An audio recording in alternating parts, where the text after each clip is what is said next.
Thank you ever so much for that lovely introduction, but also to the organizers and funders of this terrific event, which I am privileged to have been invited to, and well, privileged to be ending, even though that wasn't intended. My apologies for that. I blame my lack of familiarity with snow issues for that confusion. I know that it is quite a horrendous cliche to begin a presentation by saying this is part of an ongoing project. But this is truly part of a project which is very much ongoing and which is still at very tentative stages, even though I've been thinking and working on this for a long time, which, well, you heard the list of my job titles. It takes me a while to get things done these days. The graphic up on the screen is part of the history of this project, and I'll mention it in the paper itself, but about maybe it's 3 years ago already, we organized a conference at Tulane University called Mulheres da Retomada, at which several of you participated, Jeremy, Emanuele, Becky, and a whole bunch of other people that we brought together with the intent of questioning the phenomenon that was visible in contemporary Brazilian cinema, women filmmakers. So part of my presentation here today has to do with that conference and with the results of that conference, and also further thoughts and probings that have intrigued me as a result of the conference, as a result of seeing what else is going on in Brazilian cinema today. So my title actually is Beyond the Retomada, not Women of the Retomada, Women Filmmakers in Contemporary Brazil. So a little background. In 1990, Fernando Collor de Mello, Brazil's first president to be appointed via a direct democratic election in almost 30 years, assumed the presidency and proclaimed a series of radical measures designed to address Brazil's economic problems, especially rampant hyperinflation, via neoliberal realignments.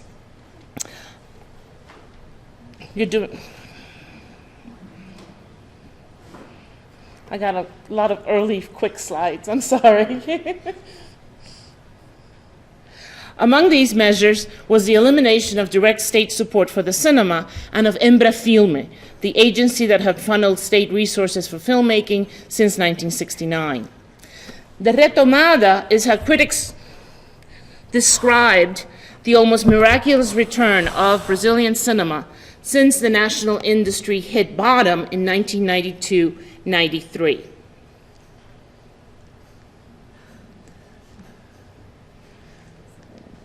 I got the pointer, I got forward, I got that there, the Retomada.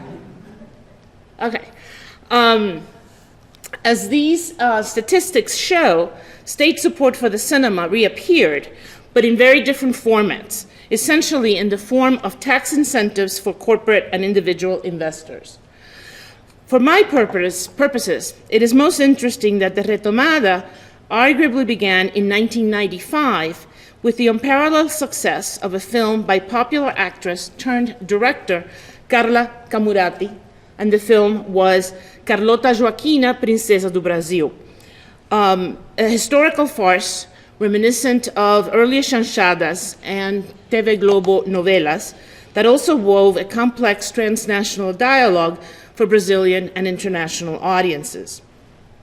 My goal today is to interrogate the Brazilian Retomada in very broad strokes, the immediate resurgence of Brazilian national cinema in 1995 to 2000, as well as the subsequent decade, from the perspective of gender. For in addition to being an aesthetically diverse, eclectic, and profoundly transformative moment for Brazilian national cinema, the Retomada is also unique for another reason. For the first time in Brazilian film history, women filmmakers were able to seize new financing opportunities and sustain the cultural capital necessary to burst into the national cinema scene and, most importantly, to establish themselves as career filmmakers, that is, as filmmakers with more than one film credit. And I'm talking about feature films, obviously. Before the mid-1990s, there had only been a handful of women filmmakers in Brazil. In fact, Brazil's best-known film movement, the Cinema Novo movement of the 1960s, was resolutely masculinist. And it was not until the late 70s and 80s that several women, Teresa Trautmann, Tezuka Yamasaki, and Ana Carolina, were able to make their first, and in their cases, second films. Whereas there were roughly only 20 feature films directed by women in Brazil before Tezuka Yamasaki's Gaijin in 1979, women directors released roughly around 125 feature films between 1995 and 2010, constituting 18 to 20% of total production. Statistics and essentialisms aside, what does this mean? What does it mean for the national cinema when a Brazilian woman wields the camera? In the 21st century, how do we reconcile feminist film inquiry, contemporary theory, and a resolutely body-based phenomenon like the appearance, physically, materially, productively, of women filmmakers in the Brazilian national cinema scene? I am not sure I will properly address all these questions today. In fact, I don't know if anyone can, and I welcome you up here. But these were the issues that framed the conference that we did at Tulane that I just mentioned a couple of years ago. An international group of scholars of Brazilian cinema spent 2.5 days intensely presenting their work and debating the impact on Brazilian national cinema of a significant cadre of female filmmakers that encompass all genres and modes of filmmaking, from mainstream commercial superproductions to avant-garde experimental shorts and documentaries. This presentation is therefore deeply indebted to the work of the conference participants. So let me begin at the broadest level with issues that emerge in the context of the presentation by a plenary speaker at the conference, Lucia Najib. Do we still need to think about women as a biological sex and film in the Brazilian context? With the provocative title, Beyond Difference, Najib productively, albeit polemically, argued for the need to think beyond the ways race, gender, and ethnicity are typically addressed as unitary categories of identity politics and aesthetics. Rather than look for a consensus among Brazilian women filmmakers of the Retomada and beyond, she posited that Rancier's notion of dissensus might more appropriately serve to interpret and position this work in the context of the drastic changes in modes of production and modes of address in contemporary Brazilian cinema. Rancier's dissensus speaks not to difference, it stands in opposition to consensus as a root of the political, and describes the moment of transgression when a wrong is addressed by those who were previously shared out of the consensus, out of the hegemonic, the mainstream policed by the sensible.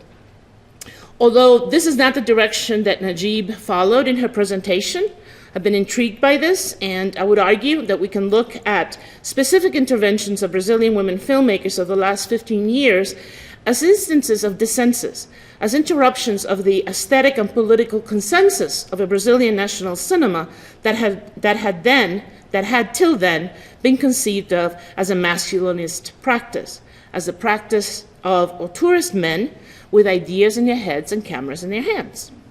In other words, what I'm proposing is that we move away from thinking of filmic authorship as an issue of personal patrimony, and individualistic control of the text to consider the possibility of authorship as an impression of certain kinds of authority on and off screen. Let's consider, again, for example, the case of Camurati's Carlota Joaquina, which has been described as the electrical shock that recharged the national cinema. A historical film made on a shoestring budget, 673,000 reais, which at the time was roughly the same in dollars, Carlota reenacts the history of the Portuguese royal family's sojourn in Brazil in the early 1800s, while radically putting it in question through the eyes of two female characters, Yolanda, a Scottish girl who is ostensibly the narrator, and the flamboyant Carlota Joaquina herself, played by the uber-recognizable film and television actress, Marieta Severo, which adds yet another fascinating layer to the work of the film from a reception perspective. Beyond its complex textual operations, which deconstruct and put in checkmate the historical itself, Carlota Joaquina represents a moment of dissensus in Brazilian national cinema and bears the imprint of authorship in other ways. Earlier I showed you this slide. What if I had chosen another image for the director? Instead, the former actress, Playboy cover girl, was the scriptwriter, producer, director, and distributor of the film. Her notoriety enabled her to enact both guerrilla production and distribution strategies.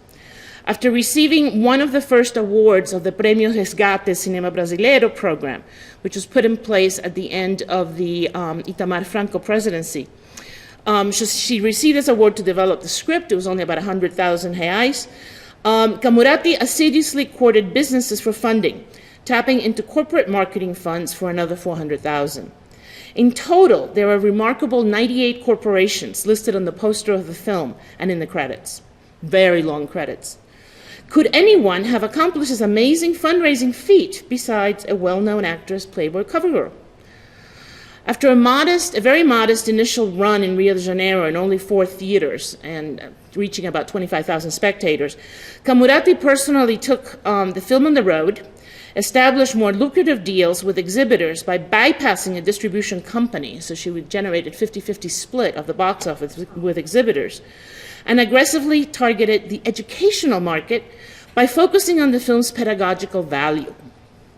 I don't have time to show clips from the film, but let me summarize that I find it remarkable that a film that spends so much time focused on the sexual depravities of the protagonist and the boorishness of her royal consort could become material for school-aged children. But in fact, it did.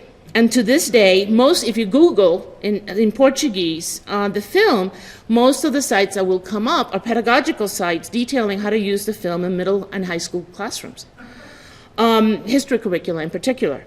And in fact, the film has served as a topic for questions in the vestibular, which is the exam that high school students take to get into college. A second moment of dissensus in this recent history of Brazilian cinema is epitomized by the popular and critical success of Ana Muialerte's Durval Discos from 2002. The film itself is thematically and structurally an homage to vinyl. Durval is an overgrown hippie who owns a record store, Durval Discos, and he refuses to sell CDs despite his declining clientele and lovingly plays classics of popular Brazilian music. He and his aging mother, who is forgetting her favorite recipes, are the side A of the story, but there's also a suspenseful side B, which emerges with the entrance of a young woman hired as a maid who mysteriously disappears, leaving her alleged daughter behind. Beyond the achievements of the film and the narrative itself, and the achievements of the film are multiple, including tremendous visual inventiveness and a great soundtrack. The dissensus erupts not at the level of the film text, but, there's the slide I wanted you to show of Marieta Cedera, sorry. But at the level of the Gramado Film Festival, as represented by this image. The Gramado Film Festival is arguably the most important in Brazil. Uninterrupted since 1973, it was designed to focus on Brazilian cinema exclusively, although in '92, given the difficulties of the national industry, it began to include a much broader range of Ibero-American films. In 2002, Durval Discos swept the Quiquitos, that's what their awards are called. It won 7 of them. So for the first time, a film directed by a woman received the Quiquitos for Best Film, Best Director, and Best Script, plus the one for Best Art Direction and the special prizes of the critics and popular juries. Durval Discos was not the first film directed by a woman to win Best Quiquito. That was Yamasaki's Gaijin in 1980. But Muialerte was the first and only woman to date to also win Best Director and 2 special prizes. In Muialerte's pose in this picture, we have another important moment of dissensus in the gender relations of Brazilian cinema, national cinema, I would argue. In another instance, Women's Cinematic Agency also attained another moment of dissensus when then newly elected president Dilma Rousseff, why are all my slides out of order? Sorry. When Dilma Rousseff convened a meeting of women filmmakers at the presidential palace in Brasilia to commemorate International Women's Month in March 2011. An unprecedented event, I know of no other convening like this anywhere in the world, and it could be just my own ignorance. So if somebody knows something like this, where a president convenes filmmakers by gender. Dilma's reunion with 30 plus women filmmakers gave the idea of women and cinema brasileiro an incredible solidity, a firmeza. No? Many of these filmmakers have commented upon the impact of this meeting, and I could go on with quotes from their blogs and web pages. If you have time, check out Lina Chami's blog, because her response is one of the most evocative when she recounts her amazing surprise, not only upon receiving the invitation, but her amazing asombro, her surprise, when she actually felt at the Palácio do Planalto, the presidential home, that she was in a space where she was being heard, that had been designed, that was being manipulated or constructed so that she could be heard.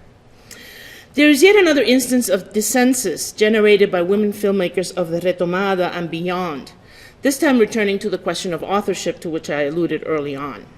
It's probably not the place to engage in an extended discussion of the long-standing debates in feminist film criticism about the male-centeredness implicit in both la politique des auteurs and its cousin auteur theory. Angela Martin argued not too long ago that auteurism has nothing to do with women's filmmaking. Indeed, in her analysis, she demonstrates the difficulties and pitfalls of assuming traditional definitions of auteurs for women. On the one hand, few women filmmakers have had long enough careers in either commercial filmmaking or even, arguably, in any mode of filmmaking. And, on the other, women filmmakers have been excluded from mainstream film studies precisely because of the hold of auteur theory. The case of Brazil is no different, especially given the marked historical up and downs of any kind of quasi-industrial form of filmmaking. Since 1998, however, the emergence of mega-producer global filmists with financial resources, star power, and technical know-how guaranteed by TV Globo and its quality tradition, its padrão de qualidade, has created the equivalent of a mainstream industrial cinema within the national cinema. As the long paragraph on the slide from Global Film's website proudly explains, since 1988 it has produced and or co-produced with close to 50 individual independent producers 100 films which have reached 100 million spectators. In 2010 alone, its 9 films reached more than 20 million spectators. Taking credit for all of the Retomada, it also boasts that whereas in 1993 only 0.1% of all film audiences watched Brazilian films, 10 years later in 2003 more than 22 million spectators, 21% of total film audiences watched national films. Yet as we scan Global Film's filmography, we can't help but notice a relative paucity of films directed by women, a mere 5% at best. Sandra Werneck's Cazuza, Tempo Não Para, Tata Amaral Antônia, Monique Gardenberg's O Paió, Laís Bodansky's Chega da Saudade from 2007, and Xuxa Fantasy by Tezuka Yamasaki, Xuxa e o Mistério da Feirinha. I'm not going to talk about. Yet, without exception, all of these filmmakers have proven that they can move rather seamlessly from commercial to other modes of filmmaking and audiovisual production. Tata Amaral, for example, began in feature films with the extraordinarily independent Un Céu de Estrelas in 1996, co-written with film critic writer Jean-Claude Bernadette and Roberto Moreira. She went on to make A Través da Janela in 2000, also co-written with Bernadette. Antonia in 2006, co-written with Roberto Moreira. Several episodes of the TV Globo TV series based on the film Antonia, and several episodes of the TV Cultura television station in São Paulo, a series for them called Trago Comigo. And as we saw most recently, she released Hoje, a deeply intimate film about a large social problem, the impact of the unresolved consequences of the dictatorship.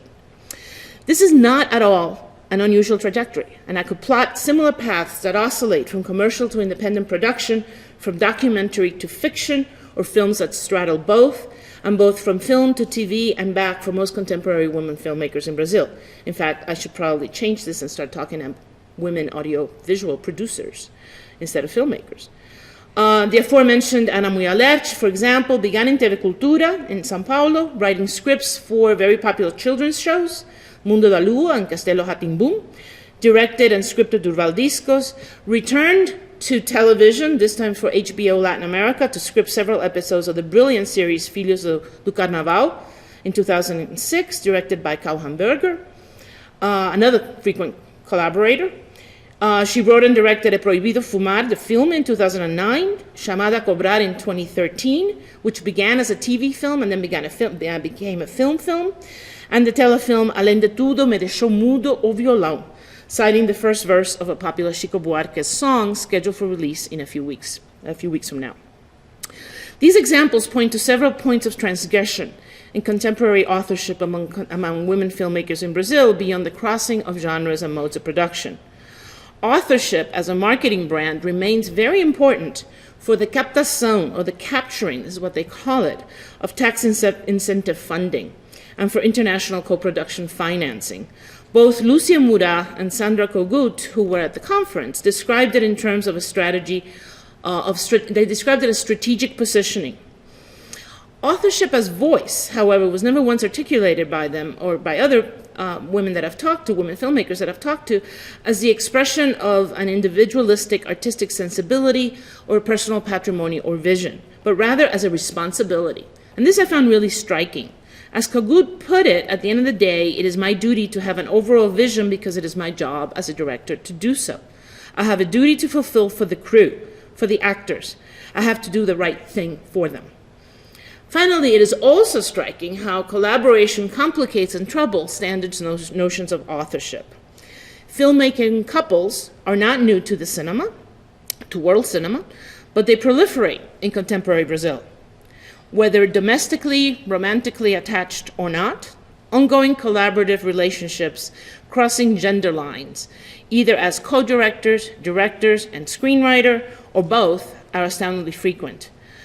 Film scholar Paula Alves has identified that between 2000 and 2009, gender-crossing screenwriter-director couples accounted for an astounding 18.11% of all productions, while co-directing couples accounted for 5.31%, which is quite a bit. Alves's research does not push the data to indicate ongoing collaborative relationships on non-gender crossing ongoing collaborations, but a cursory look at any Brazilian filmography makes many such collaborative relationships obvious. Laís Bodansky always collaborates with her husband, Luiz Bolognesi, and the same is true for Bia Lessa and her husband, Danny Roland, and they collaborated in Crede em Mim in 1997, a very early example. Tata Amaral has twice collaborated with Jean-Claude Bernadette and Roberto Moreira as scriptwriters. There is no relationship there. He was her professor at USP. Fernando Meirelles and Katia Lund, not a couple in real life, also collaborated extensively for the City of God, City of Men franchise before Meirelles was lured away by international productions. Similarly, Walter Salles and Daniela Thomas have a very long ongoing collaborative relationship. Other such relationships crossing different production job titles abound, especially between male filmmakers and female, often wives or even ex-wives as producers. As if this weren't enough, there is also an additional twist to the collaborative enterprise of contemporary Brazilian women filmmakers. Without exception, they consider their work with non-actors and with actors as a collaborative enterprise. One of the most salient features of Retomada and beyond films is the persistent appearance of non-actors or beginning actors on screen, especially children and youth. Most famously developed in this period by the City of God, City of Men franchise, this is a strategy that has been taken up with surprisingly rich results by women filmmakers across all genres. Lucia Murat, for example, had already mixed an actress and non-actor witnesses in her famous pre-Retomada documentary, Que Bom Te Ter Viva, How Good to See You Alive, in 1989, but she returned to the strategy with a vengeance in her Maré, Nossa História de Amor, Maré, Our Love Story, from 2007, a fabulous 21st century musical rethinking of Romeo and Juliet influenced by Bollywood, and West Side Story. For which she worked for months, workshopping with dancers from a school in the favela of Maré, that's the name of a Rio favela, with dancers and singers, to finally arrive not only at the cast of her film, but at the final script. which itself only served as a sketch for what the characters ended up saying at any one point when they were in front of the camera. The same is true of Sandra Kogut's remarkable Mutum, also from 2007, which is based on an intensive workshopping experience of over 18 months in the interior, in a small town in the interior of Minas Gerais, with a diverse group of children and adults who then proceeded to live together during the 6 months of filming and essentially embodied the characters they presented, they had developed and ended up presenting on screen. I must also mention Laís Bodansky's unusual reverse experience for Chega de Saudade. Rather than work with non-actors, Bodansky had at her disposal a cast. This was a TV Globo production, so she had all the TV Globo actors at her disposal. She had the most famous and most veteran of their repertoire. And her challenge was to strip them of their televisual gloss, to teach them how to dance, and to show their real faces, wrinkles and all. And I don't think this one you could see very well, but Betty Farias, you could really see the difference in terms of how she normally appears on television, and the fact that she has wrinkles, and you could see them in close-ups. It was thrilling. Again, to see Betty Farias' wrinkles is really thrilling. Again, this is a process that's described on the film's official website by both actors and the director as a profoundly collaborative experience. Last but not least, I cannot help but mention Maria Ramos's documentary Juízo about the juvenile judicial system within the documentary genre, because the identity of juvenile criminals, as we saw today, cannot be disclosed by law. She worked with other favela residents who reenacted and improvised upon the roles of the juveniles who were being tried. There's much more to be said about this and the other theoretical issues I have alluded to in this presentation thus far, but I want to conclude by bringing to your attention two very recent films by young women filmmakers that seem to me to embody the beyond the retomada of my title. Both of these films are opera primas, that is the first feature-length film for both directors. Historias que só existen cuando lembradas. Stories that exist only when remembered, which has been grossly mistranslated as found memories, which is a deadly dull title, is the first feature film directed by Julia Murat, Lucia Murat's daughter. It is a fictional film that straddles the documentary, using primarily non-actors to zero in on a distant community of senior citizens in the Paraíba Valley, that hang on to a secret that only a newly arrived young woman, a sort of photographer, archaeologist, can come close to revealing. The second film is Elena, also a first feature film for director Petra Costa, but here the central axis is a personal documentary, veering into the fantastic almost. The film chronicles the filmmaker's search for memories and motivations for his sister's suicide over a decade earlier by exploring family images and memories and actual audiovisual memories preserved by the family in search of answers that actually do not exist. So both films are looking for stories, looking for histories and motivations. So both films are about searching for images, moving images, still images, through which to encapsulate histories, stories, and memories. And I bring these films to your attention here because I think that they allow us to think through what some of the parameters of post-Retomada Brazilian feminist film aesthetics may be said to embody in general. Both films establish a clear feminist authority hinged on visuality. They refuse certain kinds of representation and engage with, as Hansier would say, the dream of disrupting the relationship between the visible, the sayable, and the thinkable without having to use the terms of a message as a vehicle. In lieu of a formal conclusion, given that there is still much that I have not addressed that needs to be said, this presentation ends with an assertion. Yes, there is much to be gained by thinking about women in film in the context of Brazilian national cinema. The exploration needs to be tempered by a resolute refusal of essentialisms, since we know that being male or female does not necessarily imply a given social or aesthetic stance, but the cultural and psychic space of women in the contemporary Brazilian mediascape points to the need to remain focused on the task of outlining and co-shaping the parameters of a political feminist position for the new Brazilian cinema of the 21st century. Thank you.